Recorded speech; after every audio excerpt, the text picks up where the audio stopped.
গোসল করা। কোরআনুল কারীমের আয়াতের মধ্যে যেগুলোকে আয়াতে সালাম বলা হয়, সালামুন কওলাম মির রব্বির রহিম, সালামুন আলা ইব্রাহিম, সালামুন আলা মুসা ওয়া হারুন, সালামুন আলাইকুম তিবতুম ফাদখুলুহা খালিদিন, সালামুন আলাল মুরসালিন, সালামুন আলা নূহিন ফিল আলামিন, সালামুন হিয়া হাত্তা মাতলাইল ফাজর।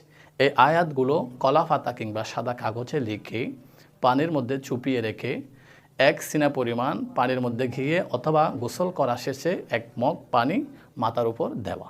আরেকটি আমল হচ্ছে কোরআনুল কারীমের সূরার অংশবিশেষ ইন্নাল্লাহা ইউমসিকুস সামাওয়াতি ওয়াল আরদি আন তাযুলা, এই আয়াত এর পরের আয়াত লিখে অনুরূপভাবে পাত্রেতে রেখে ওই পানিগুলো পান করা, অথবা ওয়াশিফাউল লিমা ফিস সুদুর কুল হুয়া লিল্লাযিনা আমানু হুদা ওয়া শিফা ওয়া নুনাজ্জিলু মিনাল কুরআনি মা হুয়া শিফা ওয়া ইযা মারিদতু ফাহুয়া ইয়াশফি ইয়াখরুজু মিন বুতুনিহা শারাবুন মুখতালিফুন আলওয়ানুহা ফীহি শিফাউল লিন-নাস।